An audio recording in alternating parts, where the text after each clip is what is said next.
You're in debt. Congratulations. Not the romantic kind of debt. Not the struggling entrepreneur with a vision debt. The real kind. The 3 missed payments and a collections call at 7 a.m. kind. And somehow, this might be the best thing that ever happened to you. Everyone told you debt was a disease. Your parents whispered it like a curse word. Your teachers skipped past it in class. Society handed you a credit card at 18 and then blamed you for using it. But here's what nobody tells you. The wealthiest people on earth are also the most indebted people on earth. Debt isn't the opposite of wealth. Sometimes it's the road to it. Think about it this way. A hammer can build a house. It can also break a window. The hammer isn't evil, it's the hand holding it. Debt is the same. Borrowed money built the railroads. Borrowed money sent men to the moon. Borrowed money started the company whose app you're watching this on right now. Jeff Bezos borrowed to build Amazon. Elon Musk borrowed to build Tesla. Your government borrows every single day. Debt used deliberately is just leverage, a way to pull tomorrow's resources into today. The question was never, should I have debt? The question is, what am I building with it? Let's go back. You didn't stumble into debt by accident. Maybe it was student loans, a bet you placed on your own future.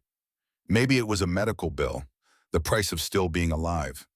Maybe it was a business that didn't work out, a lesson that cost real money. Maybe it was just survival, rent, food, keeping the lights on.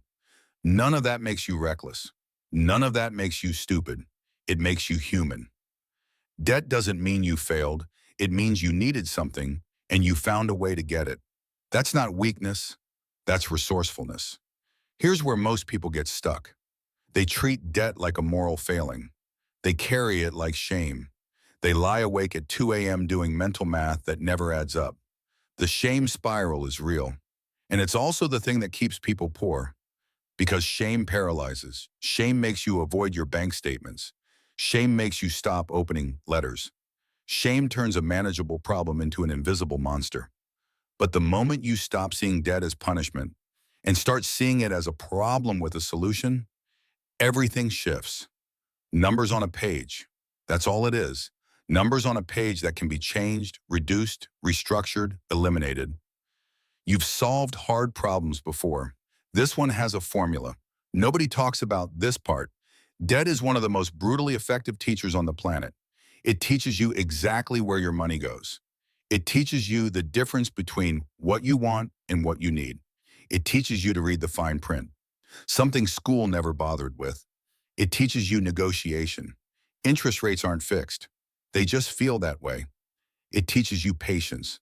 Every payment is a vote for your future self. It teaches you that financial systems are learnable, not magic, not reserved for people in suits, just systems with rules that you can learn. The people who never touch debt sometimes never learn any of this. They stay financially fragile their whole lives, one emergency away from crisis. You're already in the fire, which means you're already being forged.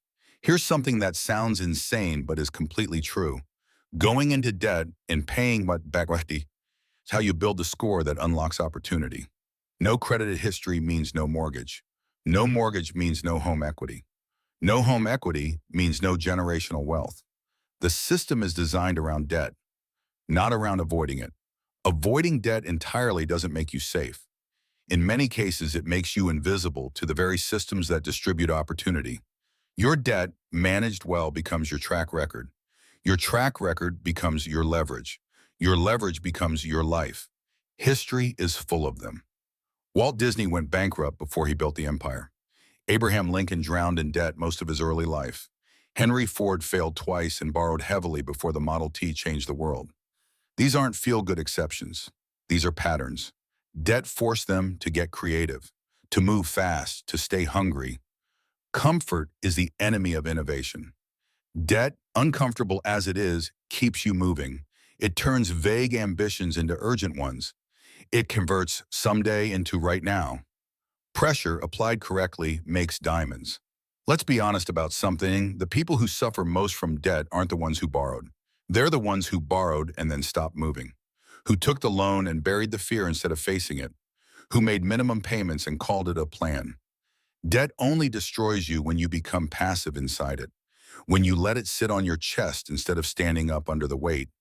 The debt itself isn't the trap. Learned helplessness is the trap. The belief that because you owe, you are owed nothing. That couldn't be further from the truth. So here's where your story changes. Not when the debt disappears. It changes the moment you look at the number, really look at it, and decide it doesn't define you. You write it down. Every dollar, every creditor, every rate. You stop hiding from it and start negotiating with it. You learn the avalanche method, the snowball method. You call the bank. Yes, actually call them. You discover that the system has more flexibility than anyone told you.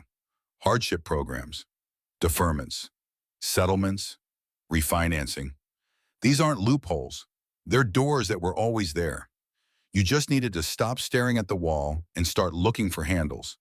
Every payment you make isn't just reducing a number. It's building something. Discipline.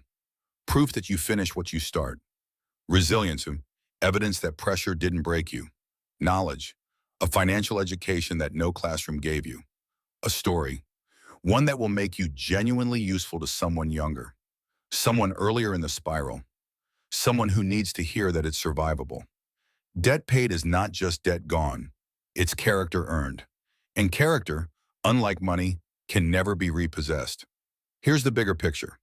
Most people live their whole lives financially illiterate, too proud to admit debt, too ashamed to learn from it. You don't have that luxury anymore. You were forced into the curriculum, and that makes you dangerous, in the best way. You understand risk because you've lived it. You understand leverage because you've felt it. You understand recovery because you'll have done it. That knowledge is rarer than any degree, more practical than any theory. You didn't just survive debt, you graduated from it. So yes, you're in debt. You owe money to a number on a screen, a number that feels like a verdict, but is actually just a starting point.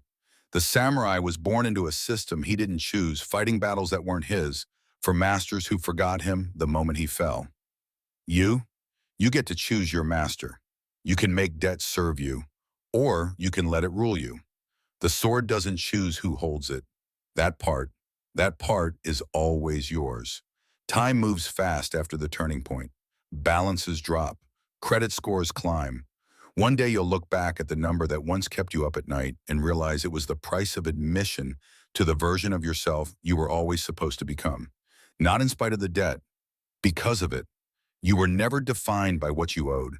You were defined by what you did about it. And that story is still being written.